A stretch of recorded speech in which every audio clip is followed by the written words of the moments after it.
දෙවියන් වහන්සේගේ තෝරාගත් අවසනකට දෙවියන් වහන්සේගේ වචනය, දෙවියන් වහන්සේගේ පණිවිඩය ලබා දීම තමයි මහඟු අවස්ථාවක්. මම හැම විටම හිතනවා ඒක දෙවියන් වහන්සේ මට දුන්නා වූ මහෝත්තම අවස්ථාවක් කියලා. නැවත වාරයක් සහෝදර සහෝදරනි, අපි දෙවියන් වහන්සේගේ වචනය දෙස බලලා දෙවියන් වහන්සේගේ වචනයෙන් අපිට මේ අවස්ථාවේදී මුහුණ දීලා තියෙන අභියෝග වලට දෙවියන් වහන්සේ කුමන විදිහේ මාර්ගයක්ද අපිට ඉදිරිපත් කරන්න කියන එක අපි අවබෝධ කරගන්න ඕනේ. අද ගොඩක් දෙවියන් වහන්සේගේ ජනතාව දෙවියන් වහන්සේ පිළිබඳ හරි අවබෝධයක් නැති නිසා අතරමං වූ තත්ත්වයක සිටිනවා. විශේෂයෙන්ම නැවත වාරයක් මම ඔබතුමන්ලාගෙන් සමාව ආයදිනවා මගේ දේශනාවේදී යම්කිසි සුළු අතපසුවීම් වැරදීම් සිදු වෙන්න පුළුවන් සිංහල භාෂාව තුලින්. නිරන්තරයෙන්ම මම දෙවියන් වහන්සේගේ වචන ඉංග්‍රීසි භාෂාවෙන් දේශනා කරන නිසා ඉංග්‍රීසි භාෂාවෙන් දෙවියන් වහන්සේගේ වචන නිරන්තරයෙන්ම කියන නිසා මට සිංහල භාෂාවේ වචනේ කියවීමේදී සහ දෙවියන් වහන්සේගේ වචන දේශනා කිරීමේදී පොඩි අභියෝග වලට මුහුණ දෙන්න සිදු වෙනවා. නමුත් දෙවියන් වහන්සේගේ කරුණාව නිසා දෙවියන් වහන්සේගේ පණිවිඩය දෙවියන් වහන්සේගේ තෝරාගත් අවසනකට ලබා දීමේ ඒ කැමැත්ත, ඒ ආසාව, ඒ දෙවියන් වහන්සේගේ නියෝගය, ඒ දෙවියන් වහන්සේගේ කැඳවීමත් නිසා මම මේක කරන්නට තාමත්ම සතුටින් සැදී පැහැදී සිටිනවා. සහෝදර සහෝදරනි, නැවත වාරයක් අපි දෙවියන් වහන්සේගේ සෙනගක් හැටියට අපිට අපේ ඉදිරියේ තියෙන ගමන් මාර්ගය තාමත්ම නිර්භයව ඉදිරිපත් වෙලා නිර්භය මුහුණ දීලා ඒ ගමන් මාර්ගයේ තාමත්ම ශක්තිමත්ම ගමන් කිරීමට තමයි දෙවියන් වහන්සේ අපිට අවස්ථාවක් දීලා තියෙන්නේ. අද මුළු ලෝකයම බියෙන් සම්පූර්ණයෙන්ම මිනිසුන්ව ආවරණය වෙලා තියෙනවා. මිනිස්සු තාමත්ම බැලහරුම් ප්‍රශ්න මාලාවකට මිදලා තිනවා. විශේෂයෙන්ම ආර්ථික ප්‍රශ්න, සෞඛ්‍යමය ප්‍රශ්න, අධ්‍යාපන ප්‍රශ්න, ඒ වගේ දුරස්ථරතාවයේ තියෙන සමාජ දුරස්ථරතාවය නිසා ඇති වෙලා තියෙන අලුත් ප්‍රශ්න. ඒ හැම දෙයක්ම ඉදිරියේදී අපිට යම්කිසි පසුබෑමකට වැටෙන්න පුළුවන් මේ කටයුතු නිසා. ඒකට හේතුව තමයි දෙවියන් වහන්සේ පිළිබඳ තියෙන අවබෝධය. දෙවියන් වහන්සේ පිළිබඳ තියෙන යම්කිසි දෙවියන් වහන්සේගේ වචනය පිළිබඳ තියෙන අවබෝධය පිළිබඳ කරුණු නිසා. අපි දකිනවා විශේෂයෙන්ම මේ අවස්ථාවේදී දෙවියන් වහන්සේගේ සෙනගත් බලනවා මොකක්ද මේ අවස්ථාවේදී මම කරන්නේ, මොන විදිහට දෙවියන් වහන්සේ කටයුතු කළ යුතුද කියලා. අපි දකිනවා විශේෂ කටයුතු සිදු වෙන අතරතුර ඊයේ පෙරේද මම දැක්කා යම්කිසි කණ්ඩායමක් විසින් යාඥා මෙහෙම පවත්වනවා එන් පොලිසියෙන් ඉදිරියට කඩා වැටලා ඒක නවත්තනවා. අපි විශ්වාස කරන්න ඕන යම්කිසි රටේ නීතියක් තියෙනවා. දෙවියන් වහන්සේගේ වචනේ කියනවා රටේ නීතියක් තියෙනවා නම් ඒ නීතියට ගෞරව කිරීමේ අපේ වගකීමක් තියෙනවා. අපිට දෙවියන් වහන්සේ කියලා අපිට ඕන විදිහට දෙවියන් වහන්සේ විශ්වාස කරලා කියලා කරන්න අමාරුයි. ඒ නිසා මම ඉල්ලා සිටින සියලු දෙනාගෙන්ම අපිට දෙවියන් වහන්සේගේ වචනේ කියලා තියෙන ඥානවන්තව කටයුතු කරන්න. ඥානවන්තව කටයුතු කරන්නේ ඉතාමත් වැදගත්. ඇදහිල්ලෙන් ජීවත් විය යුතු වගේම යම්කිසි රටේ නීතියක් තියෙනවා නම් ඒ නීතියට යටත් වීම දෙවියන් වහන්සේගේ වචනෙට කියලා තියෙනවා. ඒ අනුව අපි ඒ නීතියට පටහැනිව ගිහිල්ලා අපිට ඕන විදිහට අපේ යාඥා මෙහෙම කරන්න ගියොත් එහෙම එතනදී යම්කිසි ගැටයක් ඇති වෙනවා සමාජයේ සමග, රජයේ සමග, ඒ සම්බන්ධ සියලුම ආයතන සමග. ඒ නිසා මේ අවස්ථාව අපි දෙවියන් වහන්සේගේ ඥානය ප්‍රගුණ කරගත යුතු අවස්ථාවක්. ඥානෙන් ශක්තිමත් වූ අවස්ථාවක්.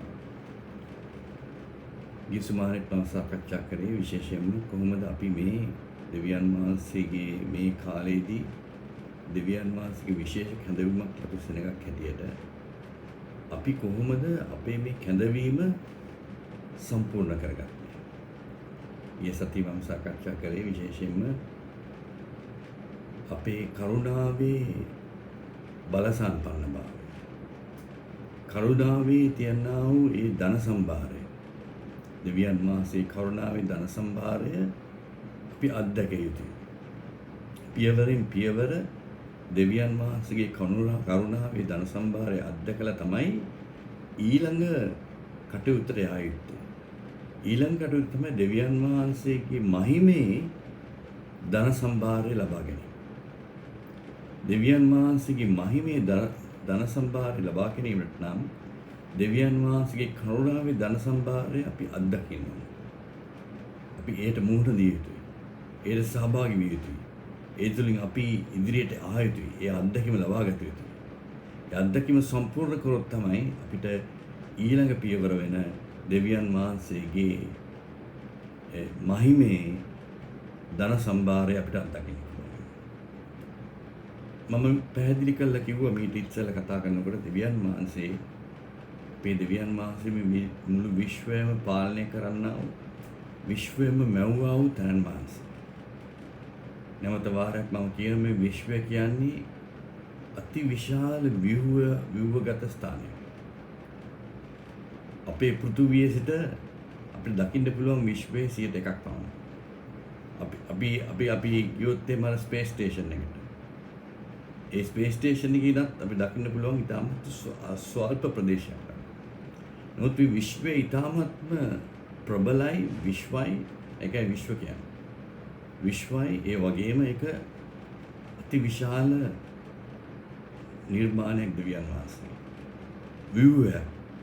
ඒ ව්‍යුහය තුල නොයෙකුත් දේවල් තියෙනවා. ඒ ව්‍යුහය තුල තමයි පෘථිවිය තියෙන්නේ. පෘථිවිය අන්තර්ගත වෙලා තියෙන ග්‍රහලෝක මණ්ඩලයකට. එවැනි ග්‍රහලෝක මණ්ඩල කීපයක්ම තියෙන්න පුළුවන්. ඒ ග්‍රහලෝක මණ්ඩල තාරකා අති විශාලයි. ඒ විශ්වය ඉතාමත් විශ්වයි. ඒ නිසා තමයි මම කිව්වේ පැහැදිලිවම අපේ දෙවියන් වහන්සේ යාවේ එල් ෂඩායි එලෝහිම් ඒ දෙවියන් වහන්සේ මේ කූඩුවකට පෙට්ටියකට යම් කිසි ගෘහයකට දාලා තියලා මෙතන තමයි දෙවියන් වහන්සේ ඉන්නේ කියලා කියන්නේ. දෙවියන් වහන්සේ මේ මුළු විශ්වයම පුරවන. මේ විශ්වයම පුරවන තැන මාස් තමයි අපේ දෙවියන් වහන්සේ. ඒ දෙවියන් වහන්සේ අපිට මේ විශ්වය ගැන අපිට දැනීමක් ලබා දිය යුතුයි. දෙවියන් වහන්සේ කිසි දෙයක් රහසක් හැටියට තියාගන්න බලාපොරොත්තු වෙන්නේ. දෙවියන් වහන්සේ රහසක් බවට තියාගන්න බලාපොරොත්තු වෙනවා නම් එහෙමනම් දෙවියන් වහන්සේගේ වචනේ අපිට එල්දරව් වෙන්නේ. දෙවියන් වහන්සේ වචනේ අපිට දීලා බයිබලේ පොත් 66ක් තියෙන පරණ ගිවිසුම අලුත් ගිවිසුම. එක පොතක් අනිත් පොත හා සම්බන්ධයි. ඒකට යම්කිසි සම්බන්ධයක් ඍජුවම තියෙනවා. ඒ නිසා අපිට ඒ පුස්තක ග්‍රන්ථ බයිබලයේ දීලා තියෙන්නේ අපිට දෙවියන් වහන්සේ විසින්ම දෙවියන් වහන්සේගේ ආලේපෙන් දුන්නා වූ ඒ ග්‍රන්ථය බයිබලයේ තුල නොයෙකුත් රහස් තියෙනවා. ඒ රහස් දෙවියන් වහන්සේ ලිදරව් කරන්නේ දෙවියන් වහන්සේගේ තෝරාගත් අවසරයකට විතරයි. අපි දකිනවා හුඟක් කට්ටිය බයිබලයේ අරගෙන හිමීට යනවා. බයිබලයේ කියන නමුත් ඒ බයිබලයේ පිළිබඳ දැනීමක් ලැබෙන්නේ නැහැ. බයිබලයේ පිළිබඳ තියෙන රහස් අවබෝධ කරගන්න කාලයක තමයි අපි ඉන්නේ. හැම රහසක්ම බයිබලයේ තියෙනවා. බයිබලයේ රහස් නැහැ. දෙවියන් වහන්සේ තෝරාගත් අවසරයකට බයිබලයේ රහසක් වෙන්නේ නැහැ. යේසුස් වහන්සේ කියනවා මම හැම රහසක්ම නුඹලට එළිදරව් කරනවා. ලෝකෙට එළිදරව් කරන්නේ නැහැ. නමුත් නුඹලාට දෙවියන් වහන්සේගේ රාජධානියේ රහස් හැම දෙයක්ම එළිදරව් කරනවා. ඒ නිසා සහෝදර සහෝදරිනි අපිට මේ බයිබලයේ දෙවියන් වහන්සේගේ වචනේ දෙවියන් වහන්සේ දීලා තින්නේ දෙවියන් වහන්සේගේ වචනේ තියෙන අභිරහස් ඒ රහස් සුද්ධාත්මයන් වහන්සේගේ මඟ පෙන්වීම යටතේ අවබෝධ කර ගැනීමට මම ගිය සතියේ සඳහන් කරා මේ විශ්වය තුල පරිමාණ 10ක් තියෙනවා. අපි ඉන්නේ ත්‍රිපරිමාණ මේ ලෝකයේ ත්‍රිපරිමාණ.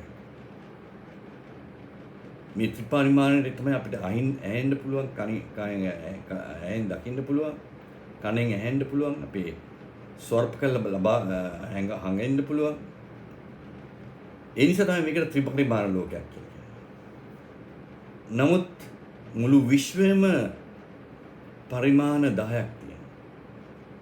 ඒ පරිමාණ 10 ක්‍රියාත්මක වීම අපි අවබෝධ කරගත්තොත් තමයි අපේ මේ කැඳවීමේ අරුත්ත දෙවියන් වහන්සේට දැනගන්න පුළුවන්. මොකද්ද මේ කැඳවීම? ඇයි අපි දෙවියන් වහන්සේගේ දරුවන් වෙලා සිටින්නේ? ඒ අවබෝධය ලබා ගත යුතුයි. ඒ අවබෝධය ලබා ගත්තේ නැත්නම් අපේ මේ කැඳවීම ඉතාමත් ලාමක ලෙස, සරල ලෙස අපි හිතන්න පුළුවන්. මේක තවත් ආගමක් වෙනවා. අද ලෝකේ නුකුත් ආගම් තියෙනවා. ඒ ආගම් හැම දෙයක්ම මිනිස්සු විසින් නිර්මාණය කරපු මිනිස්යාගේ උදෙසා කටයුතු. නමුත් දෙවියන් වහන්සේ ආගම් නිර්මාණය කළා නැහැ. දෙවියන් වහන්සේ නිර්මාණය කරේ කැඳවීම, තෝරා ගැනීම, කැඳවීම, ගැලවීම, මුදවා ගැනීම තමයි දෙවියන් වහන්සේ තෝරාගත්තේ.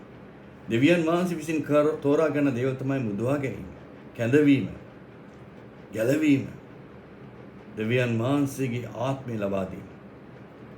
ඒ නිසා දෙවියන් වහන්සේ අපිට ආගමක් දුන්නේ නැහැ. නමුත් දෙවියන් වහන්සේගේ කැඳවීම අපිට දීලා තියෙනවා. දෙවියන් වහන්සේ අපිට මුදවා ගැනීමට අවස්ථාව ලබා ගන්නවා. ඒ නිසා සහෝදර සහෝදරනි, අද ඊටාත්ම වැදගත් දෙයක් අපි ලබා ගත යුතුයි. අද උඟක් කට්ටිය ඉන්නේ බයෙන්, මරණ බයෙන්, මරණයට බයෙන්. කොරෝනා හැදිලා ලෙඩ වෙලා මම මැරෙයිද? කී දෙනෙක් මැරෙනවද? මේ මරණ බයෙන් අද උඟක් කට්ටිය මරණයට බයයි. මැරුණට පස්සේ මොකද වෙන්නේ? මගේ මරණින් පස්සේ මේ ලෝකෙ මං අත්දැකපු දේවල් ඇතිලා යනවා මට. මගේ දෙමව්පියෝ, මගේ සහෝදරයෝ, මගේ භාර්යාව, මගේ ස්වාමි පුරුෂයා, මගේ දරුවෝ මං වුණ අත්තරලා යනවා. ඒ කියන්නේ මට තියෙන අතාරින්න බැරි තත්ත්වයක්. ඒ නිසා මම බයයි. මම මැරිලා මට මොකද්ද වෙන්නේ කියන්නේ. ඒ පිළිබඳ හැරි අවබෝධයක් නෑ. ඒ අවබෝධය අපි ලබා ගත්තොත් අපිට නිර්භයක් ලැබෙනවා. බය නැති තත්ත්වයක් ඇති වෙනවා. බයිබලයේ කියන දෙවියන් වහන්සේ අපිට බය ආත්මයක් නෙමෙයි දීලා තියෙන්නේ. දෙවියන් වහන්සේ අපිට දීලා තියෙන බය ආත්මයක් නෙමෙයි. හොඳ අවබෝධයක් ලබා ගැනීම, දෙවියන් වහන්සේගේ බලය අත්දැකීම, දෙවියන් වහන්සේගේ ප්‍රේමය කරන කරගෙන ඉදිරියට යෑමකට අපිට දෙවියන් වහන්සේ අවස්ථාව ලබා දෙනවා. ඒ නිසා සහෝදර සහෝදරනි, මම අද කැමති දෙවියන් වහන්සේගේ වචනේ කරුණු කීපයක් බෙදා ගන්න. පළමුව මම කැමති පළමු කොරින්ති පොතේ 15 වෙනි පරිච්ඡේදය. ඇත්තටම මේ පළමු කොරින්ති පොතේ 15 වෙනි පරිච්ඡේදය ඉතාමත්ම බල සම්පන්න පරිච්ඡේදය. මේ පරිච්ඡේදය තුල අති උතුම් රහස් ගණනාවක් පෞලතුමා සඳහන් කරනවා. ඒ රහස් අපි අවබෝධ කරගත්තොත් තමයි අපිට පුළුවන් වෙන්නේ අපේ ඉදිරියේ තියෙන්නේ මොකද්ද? අපේ වර්තමානයේ මොකද්ද? අපේ අනාගතයේ මොකද්ද? දෙවියන් වහන්සේ කුමන විදිහකට අපිව ඉස්සරහට ගෙනියන්නේ? ඒ අවබෝධය ලබා ගන්න අපි මේ පිළිබඳව දෙවියන් වහන්සේගේ වචනය තුල, දෙවියන් වහන්සේ වචනේ තියෙන එළිදරව් වලින්, දෙවියන් වහන්සේගේ ආත්මය තුලින් ලබා ගන්න එළිදරව් ලබා ගන්න අපි බය ආත්මයෙන් නික්මෙනවා. අපිට බලාපොරොත්තු ආත්මයක් ඇති වෙනවා. අදිෂ්ඨානයක් ඇති වෙනවා. අපි ඉදිරියේ තියෙන ඒකාන්තයෙන්ම දෙවියන් වහන්සේ විසින් සූදානම් කරපු දෙයක් කියලා අපි අවබෝධ කරගන්නවා. ඒ නිසා පෞල්තුමා කියනවා, ඒ මලවුන් උත්ථාන වන්නේ කෙසේද? ඔහු කුමන ආකාරයේ ශරීරයක් ඇති වූ වෙද්ද? කෙනෙකු අසන්න පුළුවන්. මොනතරම් මෝඩ ප්‍රශ්නයක්ද? ඔබම වපුරන දේ මලොත් මිස ඒට තව ජීවයක් ලැබෙන්නේ නැත. වපුරන්නේ මතු හට ගන්නා වැඩුණු පැලය නොව තිරිඟු හෝ වෙනස් ධාන්‍ය වර්ගයේ බීජයක්. දෙවියන් වහන්සේ Taman කැමති හැටියට පැලයට කඳක් දෙන්නේසේක. එක බීජයට නියම කඳක් දෙන්නේසේක. පොඩ්ඩක් මෙතනින් නැවතුනොත් එහෙම. මෙතන කියනවා මලවුන් උත්ථාන වන්නේ කෙසේද? සමහර කට්ටිය ප්‍රශ්න අහනවා. මලවුන්ගේ නැගුට්ටා පස්සේ උත්ථාන වුණාම මොන වගේ ශරීරයකින්ද උත්ථාන වෙන්නේ කියලා සමහර වෙලාවට අපිට ප්‍රශ්නයක් ඇති වෙනවා.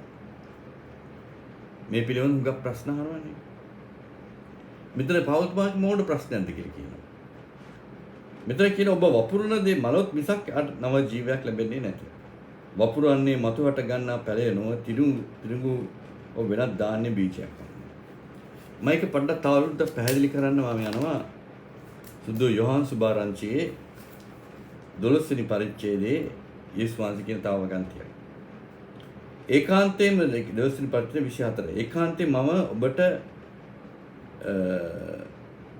මම ඔබට කියමි. තිරිඟු බීජය පොළොවේ වැටි නොමලොත් ඒ තනි බීජයක් පමණක් වේ. ඒත් ඒ මලොත් සරු ලෙස පළදරයි. මොකද්ද මෙතන කියන්නේ? මේ සඳහන් කරපු දෙයම මම පොඩ්ඩක් පැහැදිලි කරොත් එහෙම.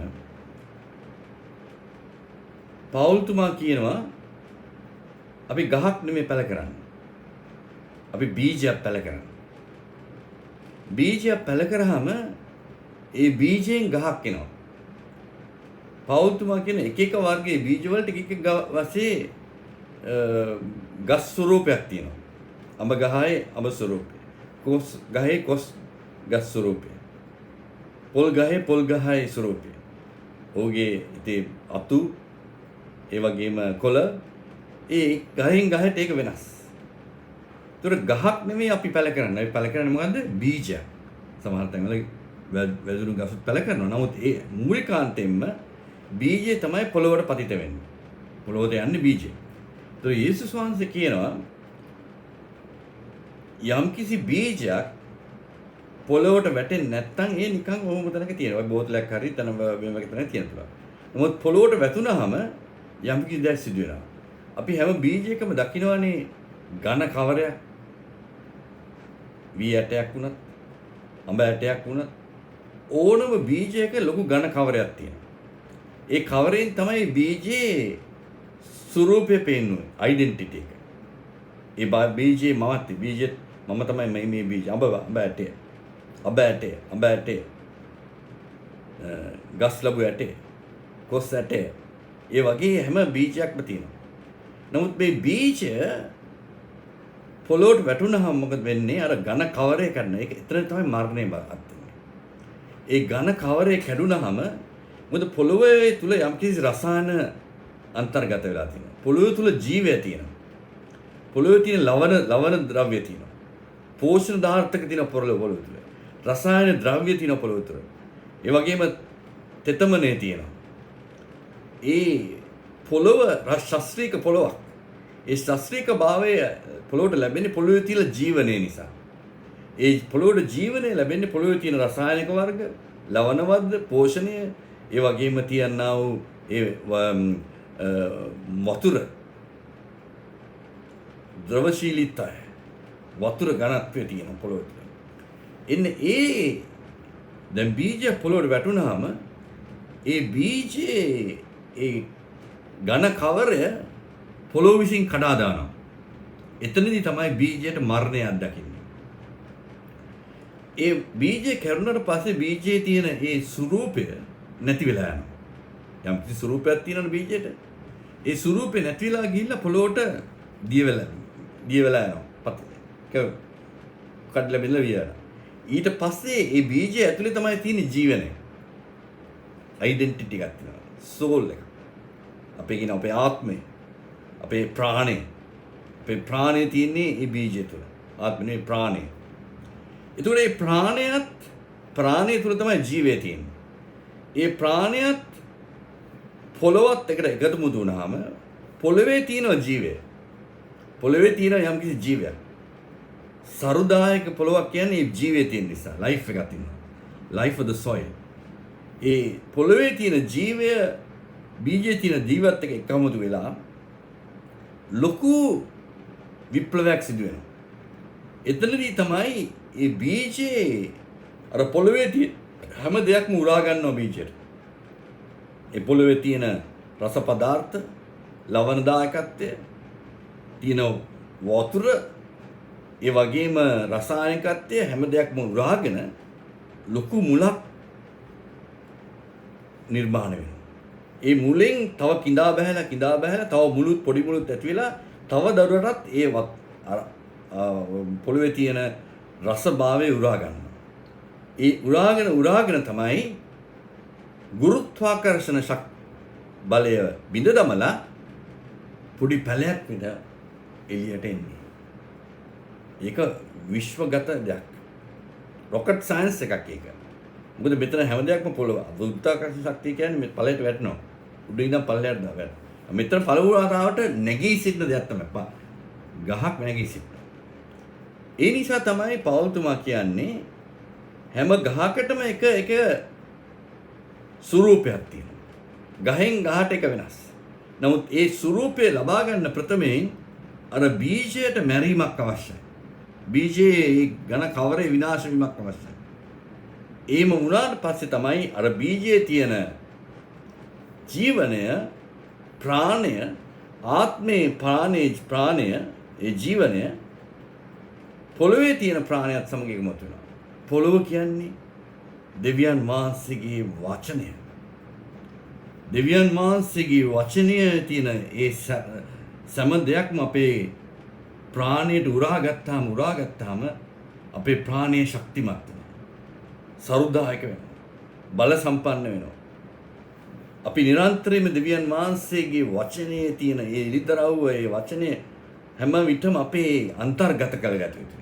බීජයේ මුළු පොළොවේ තියෙන හැම රසායනයක්ම උරාගෙන අන්තර්ගත කරගෙන එතනින් තමයි බලන්නේ. මලවුන්ගෙන් උත්ථානය වීම නැගිටීමත් යම්කිසි බලයක් අවශ්‍යයි. ඒ බලය ලැබෙන්නේ දෙවියන් වහන්සේගේ වචනය තුලින්. ඒ වචනය අපේ ශරීරයට අන්තර්ගත වුණාම, අපේ ජීවිතයට අන්තර්ගත වුණාම එතන යම්කිසි පරිවර්තනයක් ඇති වෙනවා. ඒ නිසා තමයි පවුල්තුමා මෙතන කියන්නේ පැහැදිලිවම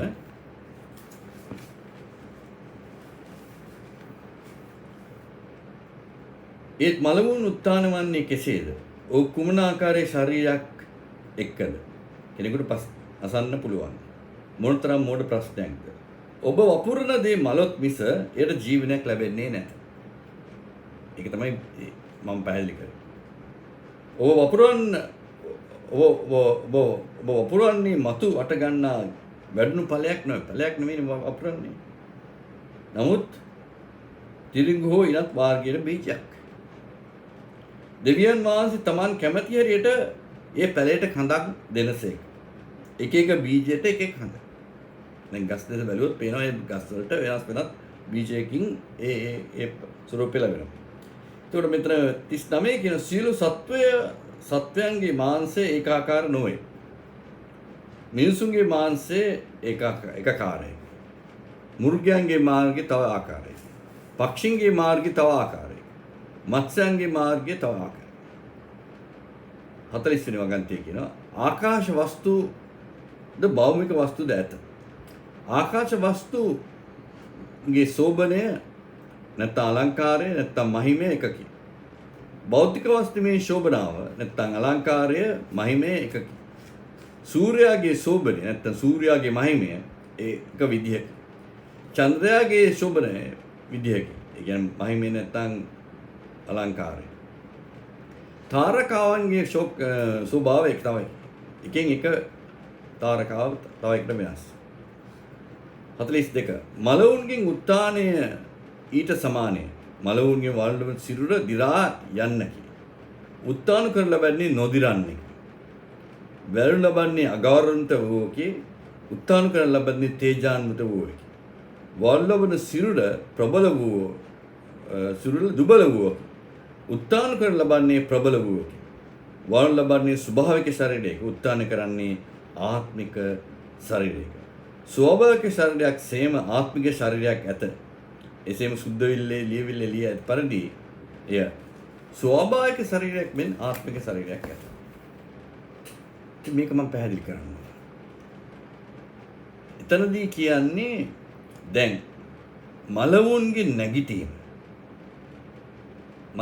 නැගිටීම සිදුවෙන විදිහක් ගැන පවුල්තුමා සඳහන් කරනවා. මොකද එතුමා කියන්නේ? එතුමා කියන්නේ මෙතනදී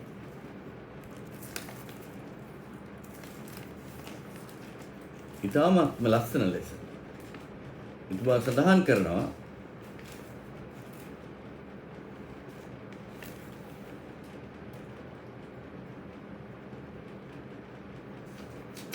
මලවුන්ගෙන් උත්ථානය ඊට සමානයි. මොකටද සමානයි? මලවුන්ගෙන් උත්ථානය වීමට සමාන කරනවා සියලු සත්වයන්ගේ මාංශ ඒකාකාර නොවේ. මිනිසුන්ගේ මාංශ එකක්. ඒ මාංශෙන් මාංශෙට වෙනස්. ඒ වගේම අහසේ වස්තුන්, ස්වර්ගීය වස්තුන් සහ භෞමික වස්තුන්, පෘථිවියේ වස්තුන් ගැන කතා කරනවා. පෙනෙන දේවල් සහ නොපෙනෙන වස්තුන්. පෙනෙන වස්තුන් සහ නොපෙනෙන වස්තුන්. ඒ හැම වස්තුන් වල තියෙන අලංකාරයෙන් මහිමය වෙනස් එකින් එකට. සූර්යාගේ අලංකාරය වෙනස්, චන්ද්‍රයාගේ අලංකාරය වෙනස්. ඒකට සහෝදර සහෝදරියනි, අපිට මේ තියෙන ශරීරය, මම ඉන්න ශරීරය, මේ මගේ ශරීරය,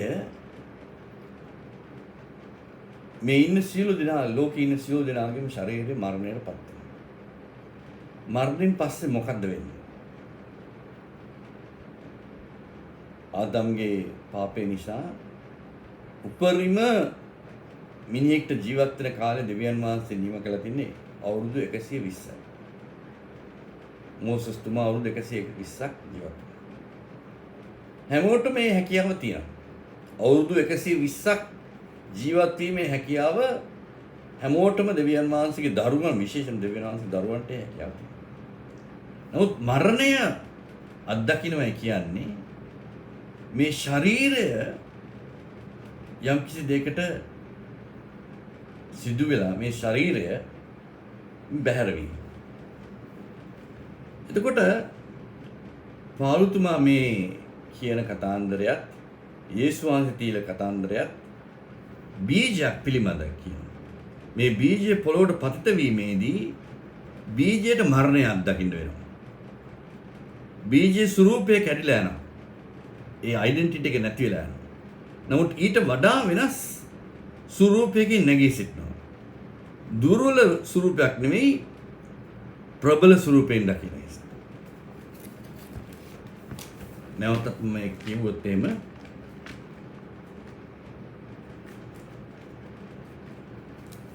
එතන කියනවා මලවුන්ගෙන් උත්ථාන වීම ඊට සමානයි. වලනු ලැබෙන සිරුර දි รา යන්නකි. උත්ථාන කරනු ලැබෙන සිරුර නොදිරන්නකි. වලනු ලබන්නේ අගෞරවාන්විත වූවකි. උත්ථාන කරනු ලැබන්නේ තේජාන්විත වූවකි. වලනු ලැබෙන සිරුර දුබල වූවකි. උත්ථාන කරනු ලබන්නේ ප්‍රබල වූවකි. වලනු ලබන්නේ ස්වභාවික ශරීරයේ, උත්ථාන කරනු ලබන්නේ ආත්මික ශරීරය. මෙතන සඳහන් වෙලා ආත්මික ශරීරය සහ ස්වභාවික ශරීරය. ආත්මික ශරීරයක් තියෙනවා. ස්වභාවික, දැන් මේක මගේ ස්වභාවික ශරීරය. ඒ නිසා ආත්මික ශරීරයක් තියෙනවා. ඒ ආත්මික ශරීරයටත් යම්කිසි ස්වරූපයක් තියෙනවා. යම්කිසි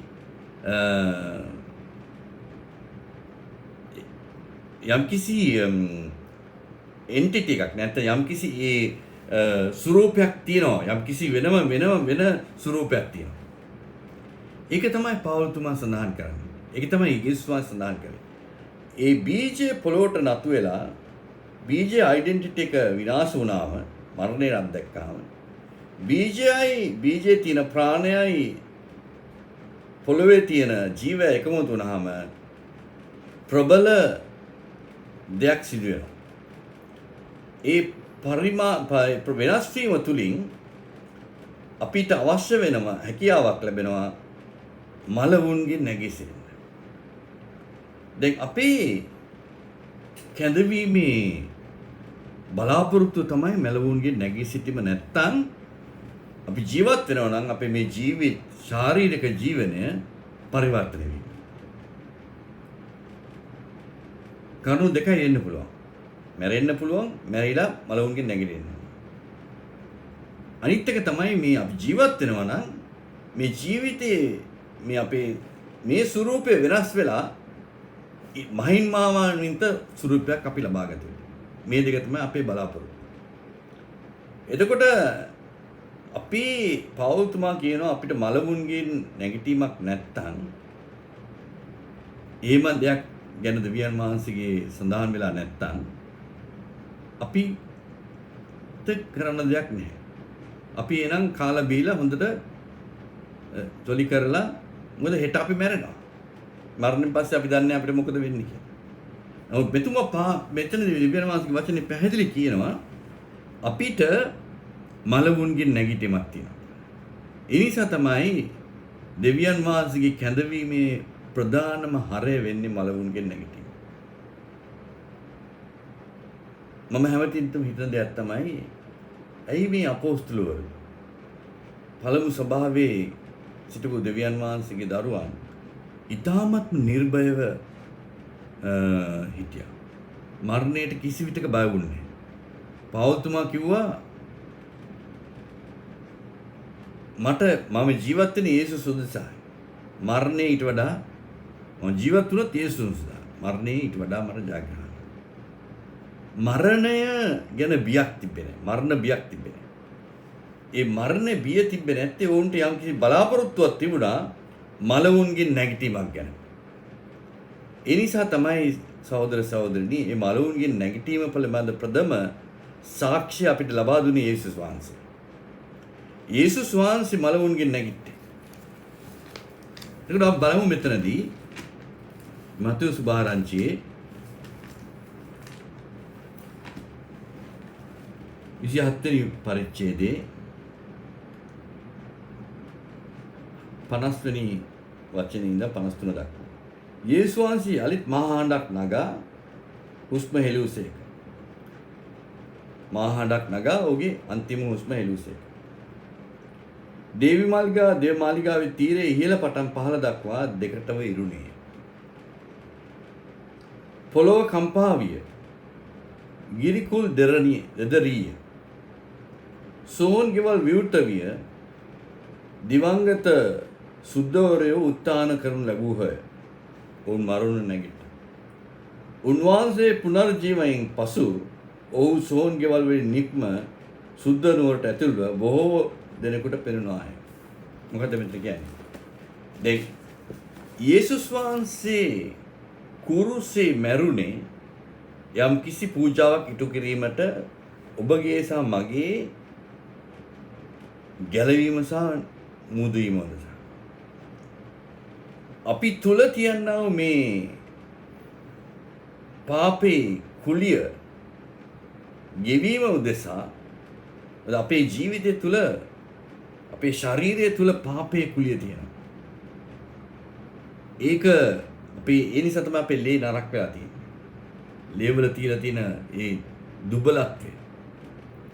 ඒ නිසා යේසුස් වහන්සේ කුරුසේ මැරිලා යේසුස් වහන්සේ ලේ වගුරලා යේසුස් වහන්සේ ඒ පූජාව ඉටු කරලා යේසුස් වහන්සේ මරණයෙන් නැගිට්ටා. මරණයෙන් නැගිටලා යේසුස් වහන්සේ තමයි පළමුව මරණයෙන් නැගිට්ටේ. ඊට බලමු විශේෂයෙන්ම අපි මැතෙව් සුභාරංචිය කියනවා යේසුස් වහන්සේ අන්තිම හුස්ම දුන්නට පස්සේ ලොකු භූමිකම්පාවක් වගේ වෙලා ගිගිරුම් මේවා ඇති වෙලා ගල් පරවල් පිපිරිලා සෝන් ගෙවල් විවෘත වෙලා ඒ සෝන් ගෙවල් වල සිටපු සුද්ධවන්තයන් එමනම් පරණ ගිවිසුමේ සිටපු සුද්ධවන්තයන් ඒ සෝන් ගෙවල් වලින් එළියට ඇවිල්ලා ජෙරුසලම් නගරයට ඇවිල්ලා උඟක් දෙනෙක්ට පෙනී සිටලා තියෙනවා. අපි බලමු මේක පොඩ්ඩක් තවදුරටත් එෆීසි පොතේ 4 වෙනි පරිච්ඡේදය 8 වෙනි වගන්තේ. ඒ ගැන මෙසේ උන්වහන්සේ අගස්ථාන නැගුණු කල පරදවා ජයගත් සතුරු සේනාව ගෙන ගොස් මිනිසුන්ට දීමනා පිරුඩැමුසේක. උන්වහන්සේ නැගුණුසේක. එයි කියමින් කුමක් අදහස් කරේද? එයින් අදහස් කරන්නේ උන්වහන්සේ ප්‍රථමයෙන් පොළොවේ පහත් තැන්වලට බැස්සේ. බැස්ස බවය. පහළට බැස වදාළ තැන් වහන්සේ නම් මුළු විශ්වයේ පරණකට සියලු ස්වර්ගයේ ඉක්වා ඉහළට නැගුවේ. මේ ක්‍රිස්තුස් වහන්සේ සමහරුන් ප්‍රේතයන් මොකද ඔවුන් උන්වහන්සේගේ මිනිසුන්ට දීමනා උන්වහන්සේ දුනිසේක.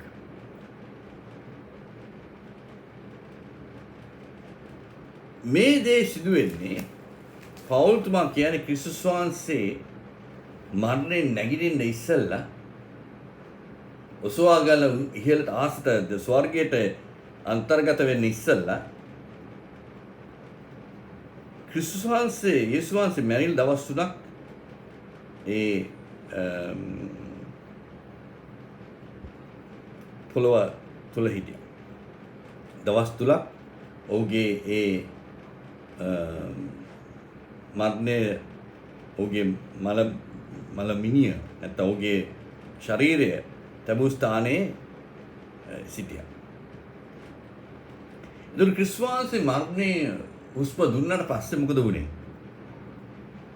මෙතන පවුල්තුමා කියන්නේ ඔහු පළමුවෙන්ම ගියේ ඔහුගේ ලේ වගුරලා පළමුවෙන්ම ගියේ මේ පෘථුවියේ මධ්‍යස්ථ තියෙන සෙන්ටර් එකට. මේ පෘථුවියේ මධ්‍යස්ථ තියෙන සෙන්ටර් එකේ තමයි පොඩි සෙන්ටර් එකක් ග්ලෝබ් එකක් රවුමක් තියෙන ගෝලීය දෙයක්. ඒ පොඩි ගෝලය තුල හිස් ඒක වටේට ෆැරන්හයිට් 8000ක උෂ්ණත්වය තියෙනවා. එතනදී ඒක තමයි අපි මේ ෂියෝල් නැත්තම් අපාය නැත්තම් එක වචන වලින් කියන්නේ. දැන් යම්කිසි කෙනෙක් මැරුණාම ගුරුත්වාකර්ෂණ ශක්තිය මෙන්ම ඒ ආත්මය ඒ ප්‍රාණය කෙලින්ම එතන තමයි ඇදලා දාන්නේ. ඒ නිසා ක්‍රිස්තුස් වහන්සේගේ දක්වා දෙවියන් වහන්සේගේ මැවිල්ලේ ආදම්ගේ පස්සේ නෝවා ඒ වගේ කට්ටියත් එක්ක ආබ්‍රාහම් ඊසාක් යාකෝබ් සැමුවෙල් දාවිද් ඒ වගේ ඔක්කොමලා ඔවුන්ගේ මරණයෙන් ගැලවීමක් තිබ්බේ නැහැ. ඔව් මරණයෙන් පස්සේ ඔහුට තිබ්බේ ඔවුන්ව හිරකාරයන් බවට පත් කරන්නේ. ඒ නිසා තමයි ඔවුන්ගේ හිරකාරත්වයෙන් යේසුස් වහන්සේ ඔවුන්ව මිදුවා. ඔවුන්ගේ ඒ වහල් හිරකාරත්වයෙන් ඔවුන්ව මිදුවා. ඔවුන් හිරේ හිටියේ. සමුවෙල් සමුවෙල් තුමාත් මරණය වෙලා ඒ අර ශාස්ත්‍රකාරී යේසුමාව ගෙනල්ලා එතුමා සවුල් තුමාට කිව්වා උඹ අද රැට මේ මම ඉන්න ස්ථානෙ. ඒ නිසා සහෝදර සහෝදරිනි ඒක තමයි පස්වෙනි පරිමාණය. ඕන කෙනෙක් මැරුණොත් ඔහු ක්‍රිස්තුස් තුල නැත්තම් කෙලින්ම ඒ ස්ථානයට ඔහු ඇදලා ගන්නවා. ඔහුගේ ප්‍රාණය එතන තියෙනවා. ඔහුට විනිශ්චය එක. නමුත් මෙතනදී ක්‍රිස්තුස් වහන්සේ එතුමාගේ ලේවල අනුග්‍රහය ලබාගෙන ඒ පොළොව මැදට ගිහිල්ලා ඒ පරණ ගිවිසුමේ සිටුව හැම සාන්තුවරයෙක්ම නිදහස් කරා. ඒ නිදහස් කරාම තමයි ක්‍රිස්තුස් වහන්සේ මරණ නැගිටින ගමන්ම ඔවුනොත් මරණයෙන් නැගිට්ටා. සෝන් ගෙවල් විවෘත වුණා. ඒ විවෘත වුණු සෝන් ගෙවල් වලින් ඒ සාන්තුවරයන් පරණ ගිවිසුමේ සාන්තුවරයන් නැගිට්ටා. ඔවුන්ට යම්කිසි ශරීර ආත්මික ස්වරූපයක් තිබ්බා. ඒ නිසා ඒ ස්වරූපය මිනිසුන්ට දකින්න හැකියාවක් ලැබුණා. ඒක මහිමාන්විත ස්වරූපයක්. අපි ක්‍රිස්තුස් වහන්සේ මරුණාම ඔව් මේ ලෝකයේ දෙයකට යටත් වුන්නේ නැහැ. මේ අවස්ථාවේ ගැලීලි ඉඳලා ඊළඟ මිනිත්තුවේ ජෙරුසලමට ඉන්න පුළුවන්. මම ජෙරුසලමත් ගැලීලියත් අතර ඉඳලා ගිහිල්ලා තියෙන ඉස්රායලෙට කිලෝමීටර් 100ක් විතර තියෙනවා. මේ මිනිත්තුවේ ඉඳලා ගැලීලි වල ඊළඟ මිනිත්තුවේ ජෙරුසලම ඉන්නේ කොහමද? හයි ස්පීඩ් ට්‍රේන් තිබෙත් නැහැ. හයි ස්පීඩ් කාර්ස් තිබෙත් නැහැ. ප්ලේන්ස් තිබෙත් නැහැ. නමුත් ඒක සිදු වුණා. කොහොමද ඒක සිදු වුනේ? ක්‍රිස්තුස් වහන්සේ මල්ලුන්ගෙන් නැගිට්ටාම එතුමාගේ තිබ්බේ තේජාන්විත ස්වරූපය. ආත්මික ස්වරූපය. දුර්වලකමේ ස්වරූපයක් නෙමෙයි. මෙතන පවුල්තුමා කියන හැටි. මෙතන එතුමා කියනවා පැහැදිලිව අපිට.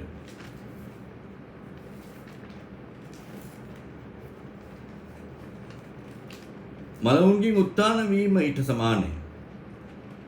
වරුන් ලැබූ සිරුර දිරා යන්නකි. උත්තාන කර ලබන්නේ නොදිරන්නා වූ වරුන් ලබන්නේ අගෞරවාන්විත වූවකි. උත්තාන කර ලබන්නේ ඡේදාන්විත වූවකි. වරුන් ලැබෙන සිරුර දුර්වලයි. උත්තාන කර ලබන්නේ ප්‍රබලයි. වරුන් ලබන්නේ ස්වභාවික ශරීරයක උත්තාන කරන ලැබෙන්නේ ආත්මික ශරීරය. ආත්මික ශරීරයක් ඇත ස්වභාවික ශෝන්වයි. ඒ නිසා අර එතුමා කිව්වා වගේම හැම දෙයක්ම හැම දෙයකටම වඩා වෙනස්. භෞමික ශරීර ස්වර්ගීය ශරීරයට වඩා වෙනස්. ස්වර්ගීය ශරීරයක් තියෙනවා. ඉරේ සූර්යාගේ අලංකාරය චන්ද්‍රයාගේ අලංකාරයට වඩා වෙනස්. ඒක තමයි මේ පෞල්තුමා කියන්නේ.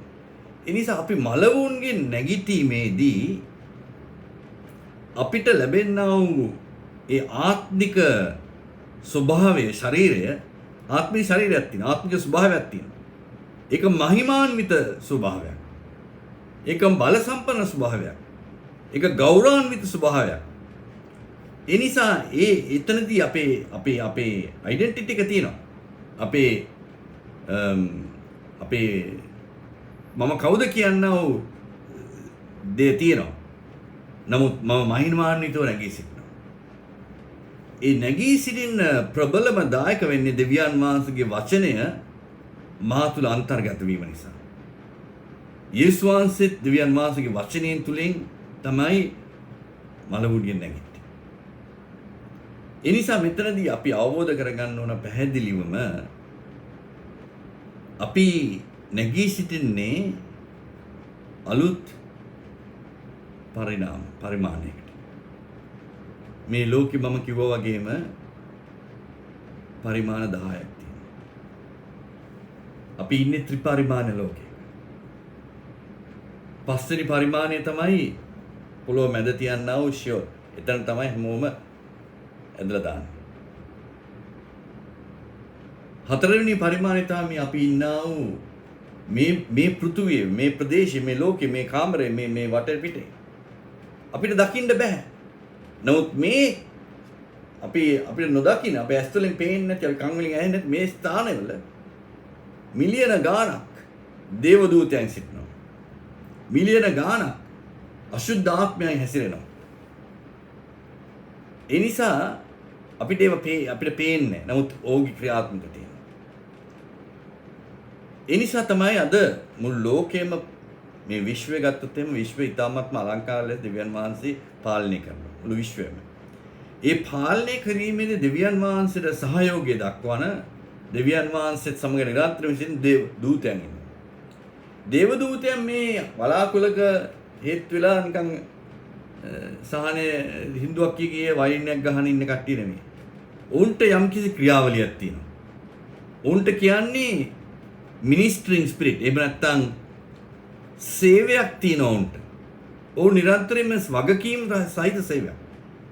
අද උංගා මිනිස්සුන්ට වගකීමක් නැහැ. රෙස්පොන්සිබිලිටියක් ගන්න නැහැ. වගකීමක් ගන්න නැහැ. දේවදූතයන් එහෙම නෙමෙයි. දෙවියන් වහන්සේගේ වගකීම් හරියාකාරව ඉටු කරන්නේ නැත්නම් දෙවියන් වහන්සේගේ විනිශ්චය උන්ට ලැබෙන. ඒ නිසා තමයි ලුසිෆරත් ඒ වගේ විනිශ්චයක් ලැබුණේ. දෙවියන් වහන්සේ වගකීම් රාශියක් දුන්නා. ඒ වගකීම් රාශියෙන් ඈත් වෙලා ඌට ඕන විදිහට කරන්න ගිහිල්ලා තමයි ඒ වැටීම ඌට ලැබුණේ. ඒ වගේම තමයි ආදම්ට. දෙවියන් වහන්සේගේ වගකීම් වලින් ඈත් වෙලා ඌට ඕන විදිහට කරන්න ගිහිල්ලා වැටිනවට. ඒ වගේම මේ ඉන්නා වූ දේව දූතයන් අති විශාල මිලියන ගණක්. ඔවුන්ට දෙවියන් වහන්සේ වගකීම් පවරලා තියෙනවා. ඒ වගකීම් අනුව ඔවුන් නිරන්තරයෙන්ම ක්‍රියාත්මක වෙනවා. විශ්වය බලන්න කොතරම් අලංකාර ලෙස සැලසුම් ගාත ලෙස තියනවාද කියලා. නමුත් මේ අපේ පෘථිවිය අපේ ලෝකෙ තමයි නොයෙකුත් ප්‍රශ්න තියෙන්නේ. දේවදූතයන් හරියාකාරව ඒවා කරන්නේ නැත්නම් මීට වඩා ප්‍රශ්න ඇති වෙනවා මේ ලෝකෙ. ඒ නිසා දේවදූතයන් කියන්නේ ඔවුන්ට යම්කිසි ක්‍රියා දාමයක් තියෙනවා. වගකීම් රාශියක් තියෙනවා. ඒ නිසා අපිට නොදකින්න දේවල් මේ ඇස් වලින් දකින්න බෑ. කන් වලින් ඇහෙන්නේ. නමුත් මේ හතරවෙනි පරිමාණයේ නොයෙකුත් දේවල් සිදු වෙනවා. අපිව ආරක්ෂා වෙන්නේ. බයිබලයේ සීනවා පැහැදිලිවම දෙවියන් වහන්සේගේ දූතයා මාව නිරන්තරයෙන්ම රැක බලා ගන්නවා කියලා. මම දෙවියන් වහන්සේට බයෙන් සිටනවා නම් The angel of the Lord encampeth around them that fear him.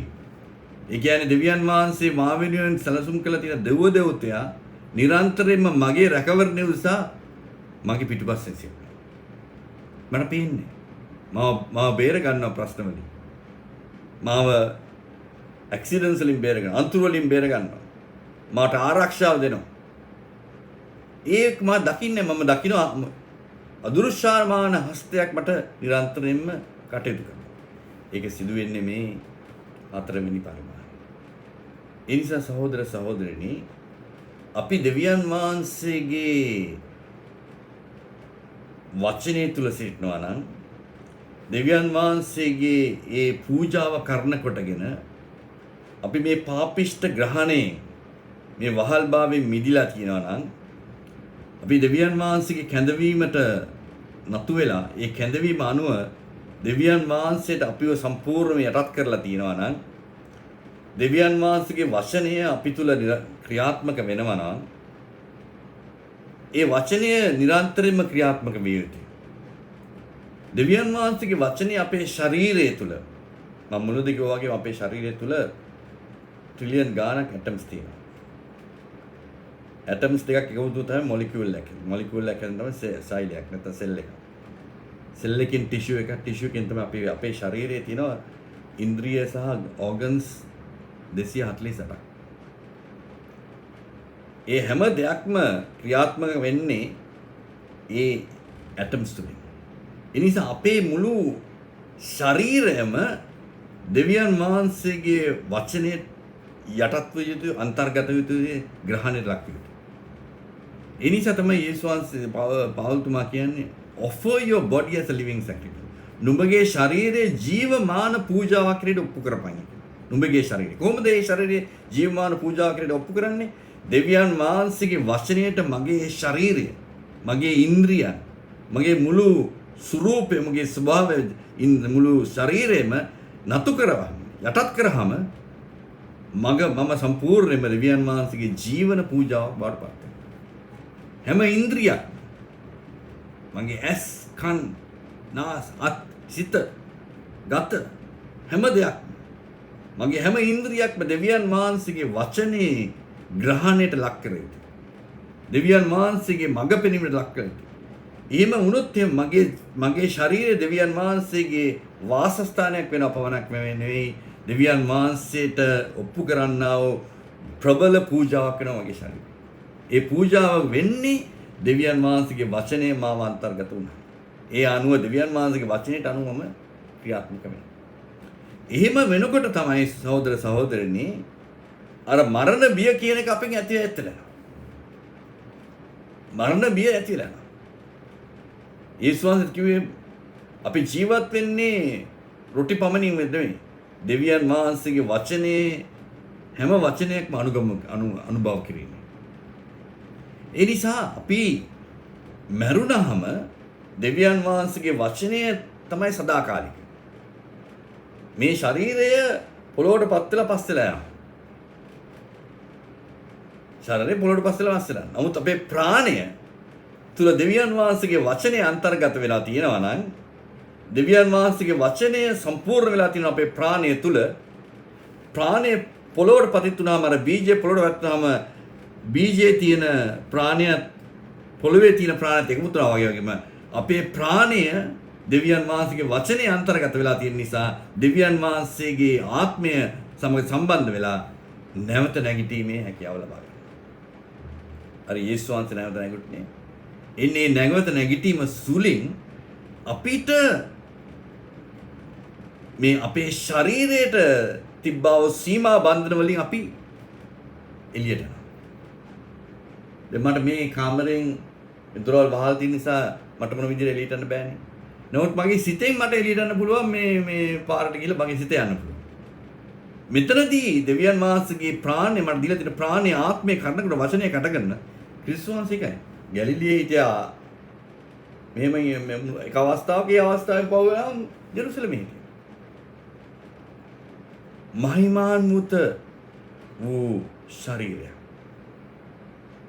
ස්වභාවික ශරීරයට ඔබට ගිහිලා මහිමාන්විත වූ ශරීරයක් අපිට ලැබෙනවා. ඒ මහිමාන්විත වූ ශරීරය ඒක තමයි ජෝබ්තුමා කියන්නේ. ජෝබ්තුමා 10 වෙනි ජෝබ් පරිච්ඡේදයේ කියනවා 19 වෙනි පරිච්ඡේදයේ 25 වෙනි වගන්තිය සහ 26 වෙනි. එනම් මාගේ මීදුම් කරායන ජීවත් සිටින බවද අන්තිමේදී මා වෙනුවෙන් කතා කරන බවද මම දනිමි.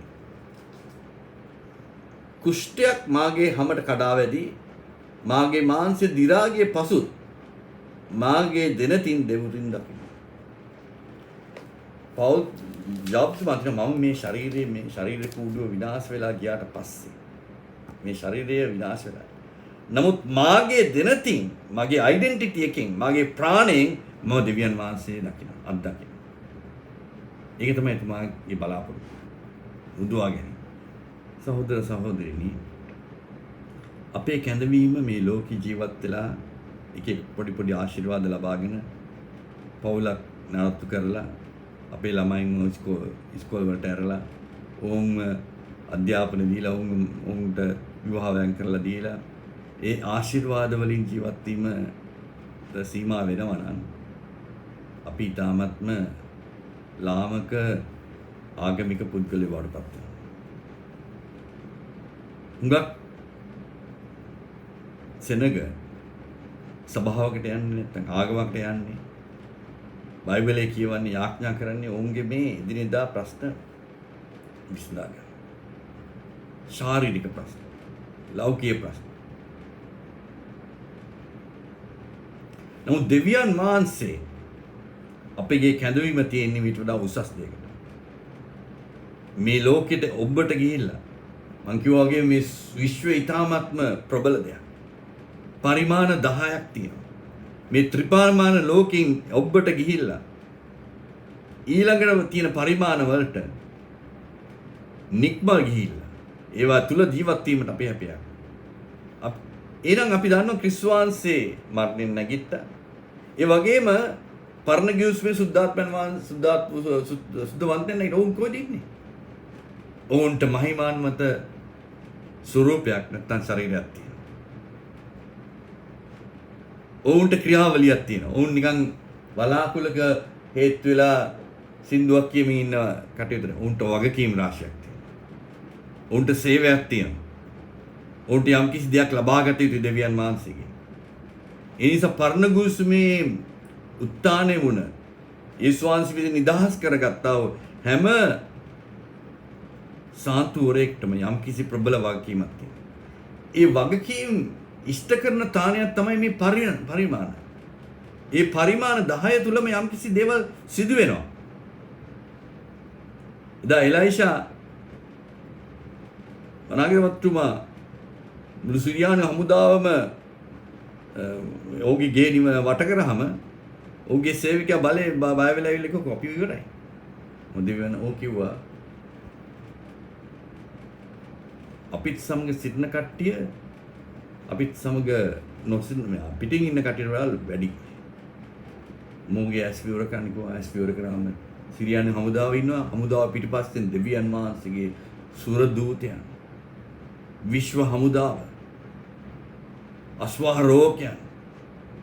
එනිසා සහෝදර සහෝදරිනි මේ දෙවියන් වහන්සේගේ අපි මලවුන්ගේ නැගිටීම බලාපොරොත්තු.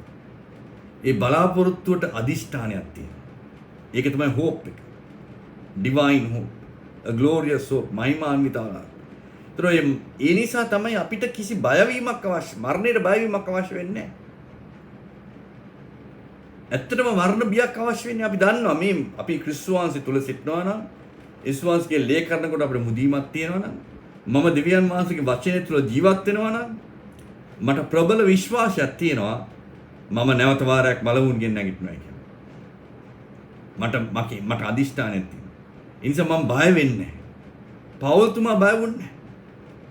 ඒක අපොස්තලවරයෙක් හැම දිනෙකම උන්ගේ ජීවිතක්ෂය වුණා. දෙවියන් වහන්සේ උදෙසා. ඒ නිසා සහෝදර සහෝදරිනි මේ මරණ බය තියෙන මේ අවස්ථාවේදී මේ කොරෝනා මරණ බය තියෙන අවස්ථාවේදී දෙවියන් වහන්සේගේ සෙනඟක් සිටිනවා. බයිබලයේ සඳහන් කවුන් රාජාලියෝ කියලා. කොයිද උන්ට ජීවනදායක වචනේ තියෙන ඊතර තමයි උන් ඉන්නේ. ඔවුන් ජීවනදායක දේ තමයි කන්නේ. ඒ නිසා මේ අවසාන කාලයේ ස්වභාවය දෙවියන් වහන්සේ යේසුස් වහන්සේ කියන්නේ ඔවුන් රාජාලියා eagles. Where the carcasses there the eagles are. කොයිද මේ ජීවනදායක වචනේ තියෙන්නේ? ඊතර තමයි. අපි මේ ජීවනදායක වචනේ ගත්තාම අපි තුල තියෙන ජීවනදායක වචනේ. ඒක අපේ ප්‍රාණයට අන්තර්ගත වෙනවා.